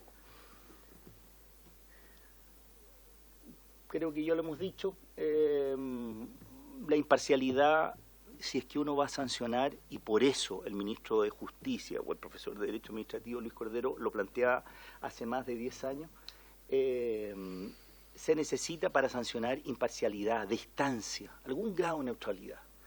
Pero si uno está litigando al mismo tiempo, y litiga en sede de policía local y en juicio colectivo, por consiguiente, pareciera que hay un apartamiento, o por lo menos está en jaque el debido proceso en cuanto a la igualdad de armas y la separación de funciones, y acceder a un debido proceso cuando el que sanciona, solo dividido por una muralla china, además litiga y sanciona. Temas generales. Paso a la siguiente, por favor. Regresando al problema. Me parece que la justicia de policía local, señor presidente, tiene varios puntos levantados en la discusión de este proyecto de ley. Nos hemos enterado por la prensa de reuniones en Santiago, reuniones en la región de los lagos, en las cuales ha abordado, digamos, la autoridad de este proyecto de ley, y afortunadamente se han recibido, digamos, los pareceres de los jueces de policía local, ¿no es verdad? Uno toma contacto y uno intuye, y en las conversaciones que uno puede tener por su especialidad, experiencia uno en la materia, yo me atrevería a compartir esta aproximación. El proyecto no es bueno para los consumidores, va a dilatar los tiempos de solución y no se logrará la respuesta. Qué ganas de escuchar a los jueces de policía local para saber si la solución es la correcta y si atiende al problema específico. Mi impresión es que la justicia de policía local va a mostrar serias dudas sobre las ventajas de este proyecto, pero habría que escuchar qué dicen los jueces de policía local. Ahí, en un reciente encuentro de justicia de policía local en Santiago, Justicia Policial de Barnechea, que ha sido sede de distintos seminarios, ahí tuvieron conversatorios y se puede traer esa experiencia con la invitación respectiva. Estoy terminando. Si se busca dar una solución a los problemas, entonces atención con este punto. La mayoría de los temas que se reclaman son temas relacionados con ciertos abusos, en la visión de los reclamantes, de los consumidores, relacionados con términos y condiciones contractuales, en temas financieros, en temas de comercio electrónico, en temas de telecomunicaciones o en temas de transporte. ¿Y qué tiene que ver esto con nuestra facultad sancionatoria? Que precisamente el proyecto aclara que lo relativo a los términos abusivos es siempre materia de la justicia policial local. Por consiguiente, la gran parte de la problemática que se pretende solucionar no va a ser de resorte de la facultad sancionatoria de CERNAC, porque se trataría de cuestiones de orden contractual. Entonces, de nuevo, ¿estamos mirando el problema de los consumidores o estamos enamorados de una solución que sería lo sancionatorio? Termino con una lámina siguiente, que me parece. En otro orden de ideas, y por eso la necesidad ojalá, de poder dividir el proyecto para escuchar opiniones sobre otras materias distintas a los sancionatorios. Por ejemplo, esta, sobre la presunción de legalidad de los informes de CERNAC.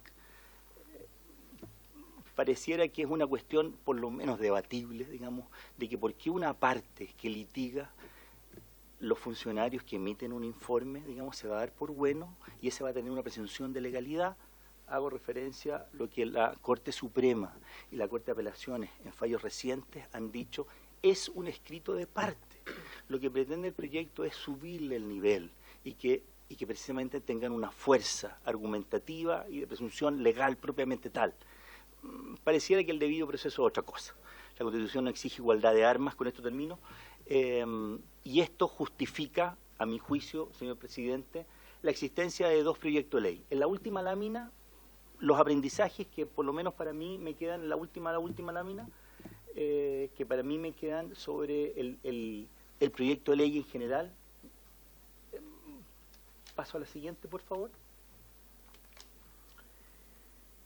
Bueno, el punto 1. Si nos vamos a enamorar del problema, lo que puede llegar a suceder es que se van a financiar funcionarios que van a ser funcionarios del Servicio Nacional del Consumidor sancionadores. Bueno, vamos a financiar un proyecto que deja de ser socialmente rentable. ¿Por qué? Porque no se debe utilizar. ¿Por qué? Por las cosas que acabo de indicar. Van a ser temas contractuales, van a ser temas en los cuales la duración de ese procedimiento administrativo sancionador es ostensiblemente larga. Eso agota a una persona. Seguramente, y que gana de escuchar a la justicia policial local para que diga cuánto se demoran los juicios en sede de policía local. El problema existe, me parece, pero es diferente al que postula el proyecto. Es diferente el número de reclamos, en los cuales es diferente el diagnóstico que tuvo esa encuesta por las razones que acabo de indicar. ¿Hay soluciones? Claro que hay soluciones para este problema, pero pareciera más eficiente, menos costosa, distintas de la facultad sancionatoria. Y finalmente, qué ganas de poder compartir, y seguramente varios de los especialistas que han pasado por acá podrían tener una opinión también de aporte en materia de cobranza, en materia de aceleración, en materia de publicidad sexista y en una serie de muchas otras materias, pero para eso se necesitaría dividir el proyecto en 2. Muchísimas gracias por la atención. Muchas gracias, profesor don Jaime Lorenzini. ¿Se abre la palabra, señores diputados? ¿No? Sí, diputada. Muchas gracias, presidente. Saludar a los colegas, a quienes están exponiendo hoy día. Y por su intermedio al señor Lorenzini, preguntarle por los tiempos de tramitación en los juzgados de policía local, porque eso también, usted hablaba también de tiempos de espera y que eso agotaba también a los consumidores. El proceso cuando se hace en policía local, ¿cómo es ese proceso y los tiempos? Gracias, presidente. Diputada Morales. Gracias, presidente. Agradecer las presentaciones. Y sobre el punto, entiendo que uno de los problemas que forma parte del diagnóstico de este proyecto de ley es la tardanza de los juzgados de policía local. Entonces, me resulta extraño que esa sea una razón para no aprobar el proyecto. Entonces, quería ver qué otras alternativas hay. O sea, si el juzgado de policía local se demora mucho y por tanto tememos que en sede administrativa van a ser también muy largos los procedimientos, veo que estamos manteniendo el problema, pero el problema no se soluciona con eliminar este proyecto, sino que me imagino que algo se podrá hacer para que la espera no sea tan larga. Y también sobre el punto, preguntarle a los expositores si yo entiendo también que acá hay una diferencia. No es lo mismo un procedimiento ante un juzgado de policía local por el costo que lleva para quien lo impulsa, de un abogado, los juicios, por supuesto, siempre son más lentos que los procedimientos administrativos, que un procedimiento administrativo en sede administrativa, valga la redundancia, porque eso me imagino que también es algo a ponderar. Entiendo que la propuesta de la última exposición es la Corporación de Asistencia Judicial, pero en mi experiencia esa no es una solución. Por el contrario, la Corporación de Asistencia Judicial está absolutamente colapsada y uno con quien conversa que es usuario o usuaria de la Corporación de Asistencia Judicial te dice la verdad es que eso no es justicia, de que no cuenta con abogado y que finalmente el derecho a contar con un abogado no se cumple a través de esa institución. Y por último, lo echo de menos un poco en algunas de las exposiciones que se evalúe la constitucionalidad de este proyecto considerando los cambios que tiene, porque entiendo que este proyecto tiene ciertas medidas que buscan justamente salvar, como señalaba el profesor Soto en su intervención, los cuestionamientos que hizo el Tribunal Constitucional. Entonces, cuando acá se presenta una opinión del actual ministro Cordero hace 10 años atrás, pero sobre el proyecto anterior a mí me llama la atención de que no se considere que entiendo que este proyecto utiliza ciertas medidas para que exista una especie de muralla china y tiene medidas adicionales para hacer frente. No es el mismo proyecto que hace 10 años atrás, no estamos ante la misma propuesta. Entonces yo me imagino que su constitucionalidad, la evaluación de la constitucionalidad cambia. Eso, presidente, muchas gracias. Gracias. Señor diputado. Yo quiero, Tomás Jordán, usted dijo algo sobre un informe de la Corte Suprema y que tiene algo que ver con los estándares fijados por la Corte Suprema para los efectos de la discrecionalidad. ¿Si puedes ampliarme un poquito más eso? Gracias. Se ofrece la palabra sobre las preguntas. Específicamente, diputada, en orden de... Está lo mismo. Sí, bueno, por su intermedio, presidente, sí, no, yo la pregunta no iba directamente, pero había una de la diputada aquí para usted. No, básicamente el problema que se produce con los tiempos de tramitación es que el consumidor hoy en un juzgado de policía local presenta denuncia y demanda civil en conjunto. Hoy el consumidor lo que va a tener que hacer es al menos esperar la instancia administrativa ante el SENAC para poder recién ejercer su acción indemnizatoria ante el juzgado de policía local. Entonces, si bien el juzgado de policía local no es todo lo celero que uno quisiera, dentro de esos tiempos que ya tiene de tramitación, el consumidor tendrá que esperar toda esa parte previa, claro, esa parte previa administrativa. De hecho, tiene dos, no, lo voy a hablar acá. Tiene dos formas de hacerlo. Uno, que la instancia administrativa que es ejecutorial, es decir, que finalizó la instancia administrativa en SENAC, se cursó una multa, etcétera, ejerce su acción indemnizatoria ante el juzgado de policía local, o bien el proveedor no está de acuerdo con la multa que se le impuso por parte del servicio, reclama de ilegalidad, y cuando está tramitando ese reclamo de ilegalidad, podría comparecer y ejercer su acción indemnizatoria. Entonces, el tema es que tendría que esperar, a lo menos en cualquiera de los dos casos, siempre la tramitación administrativa de ese reclamo. Si eso nomás, Jaime, sí, perdón. Sí, diputada. Sí, diputada. Bueno, disculpe, por su intermedio, presidente, cualquiera de los tres. Uno de los temas que se trató en una de las comisiones es que hay un 30% de respuesta negativa por parte del retail, de la empresa, hacia los consumidores. Y por lo que yo creo, yo creo que eso habría que mejorarlo. ¿Hay alguna sugerencia que ustedes puedan hacer al respecto? No sé si les compete a ustedes, pero sería interesante saber cómo podemos acotar esos tiempos y que en el fondo sean respuestas positivas a los reclamos de los consumidores.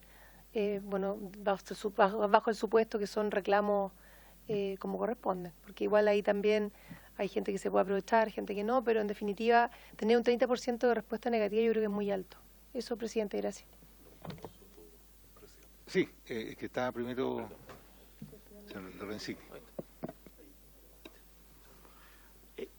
Comparto algunas reflexiones de las muy interesantes observaciones de las diputadas. Claro, la tramitación en policía local no es instantánea. Tienen sí una etapa de conciliación muy cercana y muy próxima al inicio del juicio. A lo mejor en la estadística no sé si eso se levanta. Eso lo podrían decir mucho más, con más propiedad, los propios jueces de policía local. O sea, no tienen que esperar 6 o 9 meses. Bueno, con todo el problema que tiene una tramitación, pero pareciera que el problema en ese caso, bueno, si fuera tiempo con tiempo habría que cruzar ese tiempo. ¿Cuánto es el tiempo de tramitación del procedimiento administrativo sancionador? Que sin lugar a dudas, desde alguna perspectiva, uno que tiene experiencia, no van a ser 9 meses, digamos, sino que va a ser, digamos, ostensiblemente más. Pero independiente del tiempo, digamos, pareciera que ahí hay una cuestión y uno la comparte, y por eso algunas soluciones distintas, que es el acceso a la justicia de policía local. Y puede ser de que las personas, por las facilidades que incluso tiene, no conozcan, no se acercan, tienen algún temor reverencial, digamos, de acercarse a la justicia de policía local. Pues bien, las soluciones, la corporación para el proyecto de ley fue una medida, uno puede compartir, digamos, lo que dice la diputada, pero hay otras medidas de satisfacción.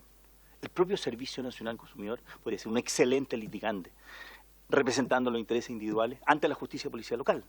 Y eso seguramente es una materia que puede ser perfectamente abordada.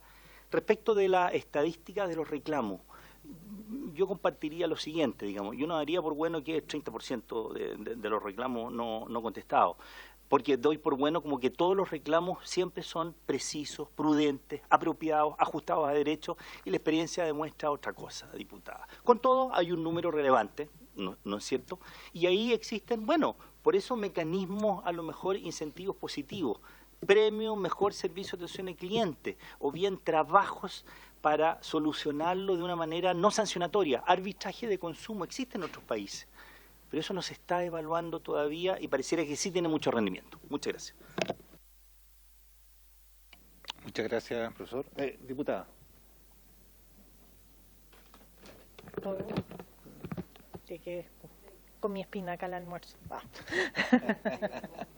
Muchas gracias, presidente. Saludar a los colegas, a los invitados, al director del CERNAC. Solo por su intermedio consultar si tienen conocimiento del porcentaje de casos de reclamos que llegan a tramitarse al juzgado de policía local. Eso. Gracias. Bien. Profesor Soto, tiene la palabra. Gracias, señor presidente. Yo quisiera responder la pregunta anterior de la diputada por su intermedio, señor presidente. Así es.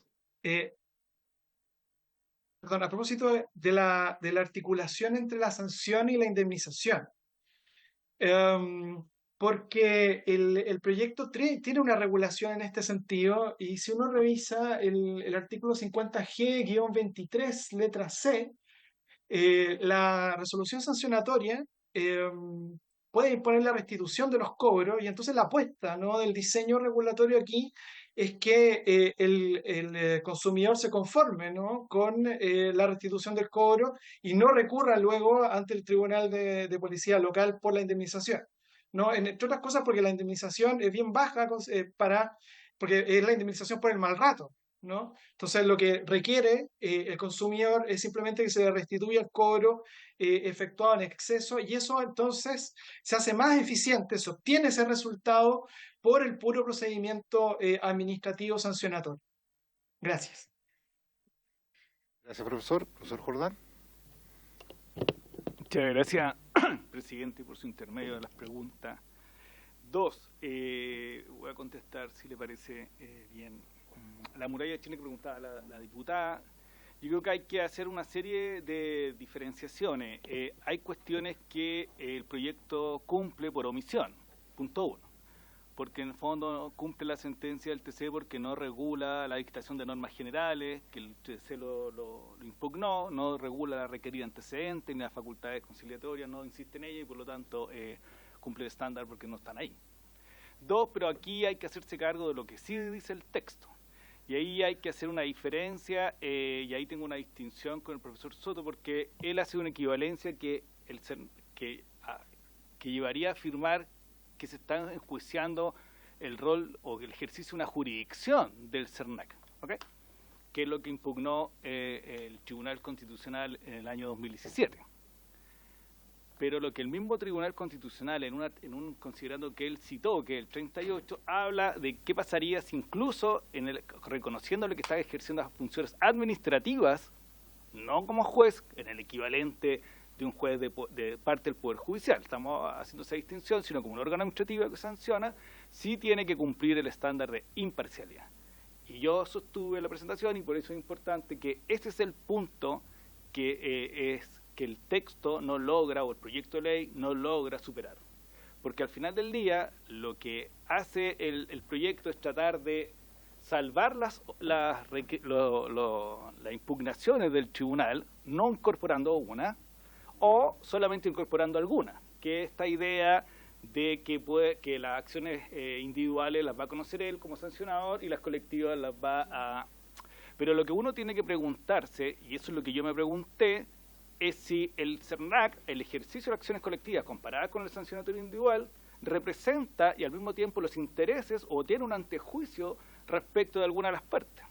Y como tiene que decir, y esa es la fórmula que al final del día, a mi parecer, no cumple el estándar del tribunal cuando habla que cuando va a representar a alguna de las partes no hay imparcialidad. Lo dice el tribunal. Por lo tanto, voy a una primera conclusión. El estándar de imparcialidad no se cumple en razón de que es el propio CERNAC que va a asumir una u otra función. Dos, las murallas chinas, que usted muy bien hace mención, se refieren, si recuerdo bien, a dos cuestiones. A la competencia especial de otros procedimientos y que los funcionarios sancionadores que ejercen funciones sancionadoras no pueden fiscalizar. El tema está, y yo lo decía en la parte final de ese punto de mi presentación, es que el punto de partida y el punto final es el mismo, que el director del CERNAC.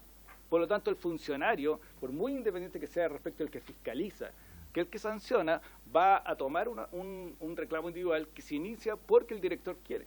Y tiene que tener a la vista que es ese mismo director el que lo va a terminar fallando en la parte administrativa, porque viene la parte judicial, que es ilegalidad ante los jueces de policía local y después una apelación a la Corte de Apelaciones. ¿Okay? Por tanto, la pregunta es si esa muralla china es tal para que ese fallo o esa resolución por parte del órgano administrativo sea imparcial. Y a mi parecer la respuesta es negativa, porque el mismo funcionario, por mucho que sean diferentes personas, dependen de la misma persona. Hay un control jerárquico del subdirector y del director respecto de quien inicia oficio y resuelve el jerárquico al final. Entonces, la muralla china, lo que hace el texto, por decirlo de alguna manera, es tratar de, en el mismo espacio, dividir las funciones. Pero el problema es que es el mismo espacio. Entonces, al final del día, y eso por eso yo partí diciendo que ustedes como legisladores, con el respeto debido, tienen que tomar una decisión de qué va a hacer el CERNAC, cuál es su naturaleza, por decirlo así. Si es una agencia de fiscalización y sanción, como una superintendencia, y ningún problema, porque todas las superintendencias tienen esa facultad de inspección, control, fiscalización y sanción, o va a seguir siendo un órgano de representación de intereses, en este caso colectivos, pero en ese sentido, el punto de la imparcialidad retrocede o se debilita. Esa es mi parecer. Y sobre la discrecionalidad, que es lo que pregunta usted, presidente, lo que pasa es que en el ámbito del derecho administrativo se le conceden facultades a los órganos de la administración. Y esas tienen esta potestad para, por ejemplo, en materia de la Corte Suprema, expulsión de inmigrantes, por ejemplo, en la renovación de las contratas, típicas atribuciones administrativas discrecionales que vemos todos los meses y todos los años ante las Cortes de Apelaciones y Supremas. La Corte Suprema y también las Cortes de Apelaciones han desarrollado una doctrina respecto a qué se le debe exigir a esta discrecionalidad para que no devenga en arbitraria. No solamente significa atribuirle o fijarle una atribución a un órgano administrativo que la pueda ejercer, sino además tiene que fijar la forma en la cual ésta se va a ejercer, para que esté justificado su accionar. Es decir, según la lógica de la Corte, que tenga razonabilidad, es decir, que tenga justificación. El problema está acá, en que si uno mira el texto y las facultades que tiene el director para pasar de individual a colectivo, es solo una apreciación de él, o antecedentes que él aprecie, pero no hay formas jurídicas o delineamientos que el legislador les fije cuándo sí y cuándo no, de qué manera sí, de qué manera no. Y ese es el problema que tiene el texto, que para que haya una facultad discrecional, y con esto termino, se debería decir de qué manera en cada situación particular va a considerar estos elementos y por lo tanto va a poder ejercerla, ¿no? Eso, presidente. Muchas gracias. ¿Alguna otra pregunta, estimadas diputadas? ¿No? Me contestó la pregunta, pero el porcentaje de... ¿Alguien sabe el porcentaje No, de...? la verdad, diputada, no la sé, pero probablemente los jueces de policía local, en verdad no creo que la tengan, porque normalmente cuando un consumidor presenta un reclamo al CERNAC, siempre lo acompaña al juicio, pero que tengan ese dato desagregado, creo que es difícil. Bueno, por su intermedio. Sí, porque tengo entendido que es un 3%. Sí, podríamos pedirlo como comisión a jueces de policía local. No, pero intentémoslo. O sea, O quizá puedan hacer un muestreo, no sé, de 1000 y ahí sacar un porcentaje, no sé, de 1000. director Senac. Sí.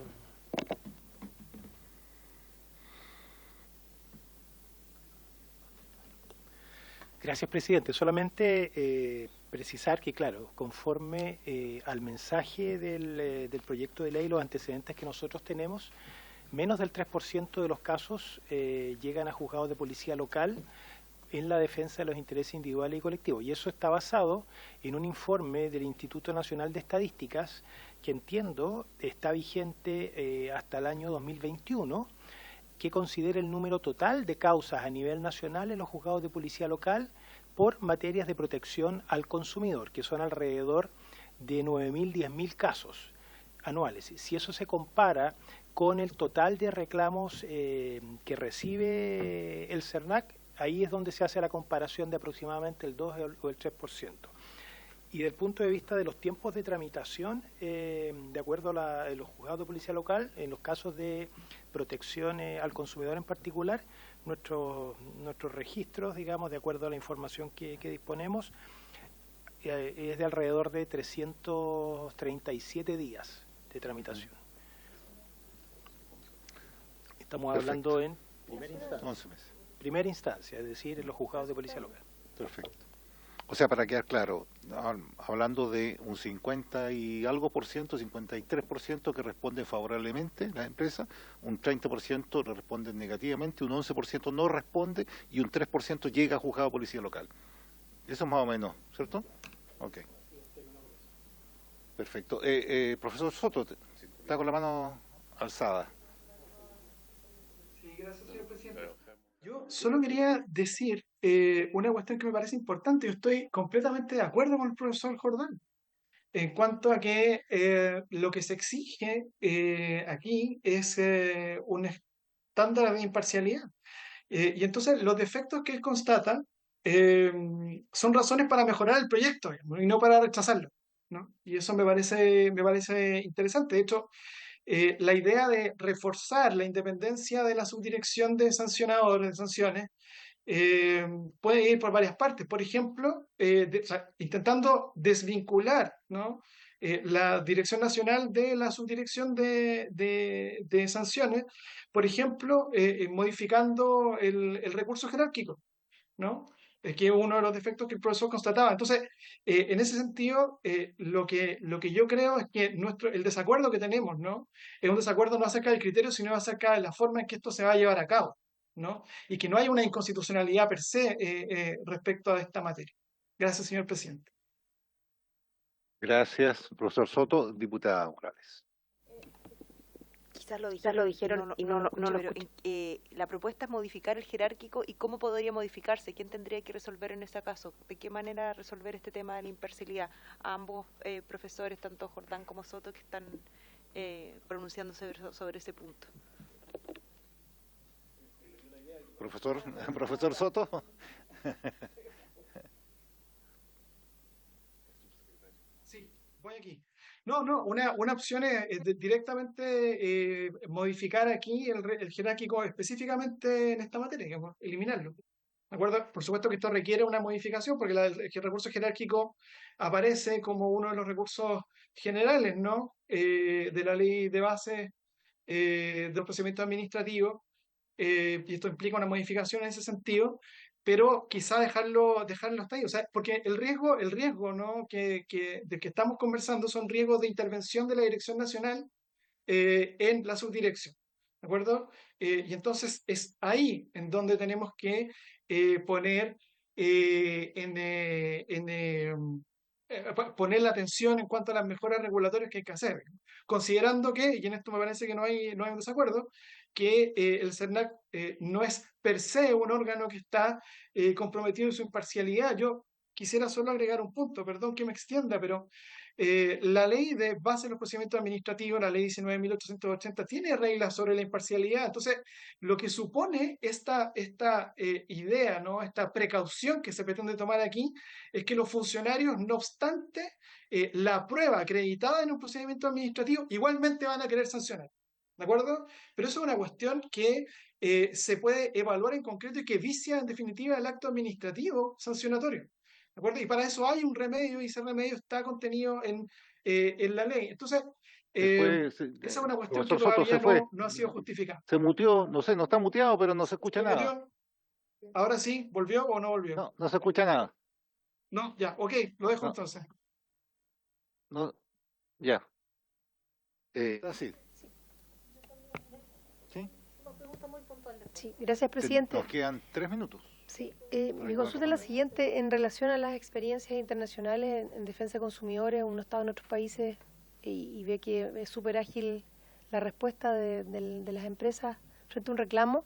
¿Existe una figura como la que se está planteando hoy día en este proyecto? Porque yo creo que también si hay experiencias que han resultado a nivel internacional, de repente se podrían replicar acá. Esa pregunta para los expositores y también para el director del CERNAC, presidente. Muchas gracias. ¿Diputado? Gracias, presidente, por su intermedio. Solo para que quede por transparencia y en constancia y por la historia de la ley, quisiera saber si alguno de los otros expertos que nos acompañan el día de hoy también pertenecen a la Comisión de Derecho del Consumidor y Libre Competencia de la CPC.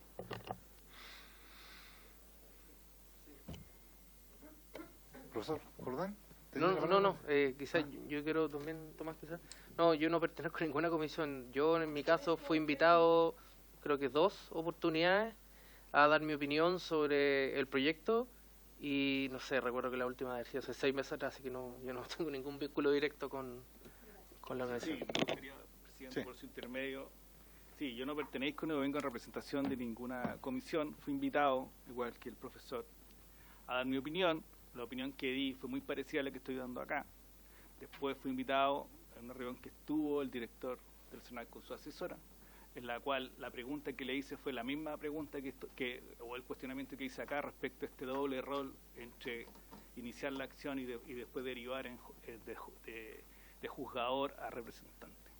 Y después recibí la invitación de doña Claudia a estar acá. Es decir, y creo que el director podrá decir la fecha meses atrás cuando se produjo esa reunión. Eso, presidente, muchas gracias. Perfecto. ¿Estamos con...? Sí, diputado. Solamente para la transparencia.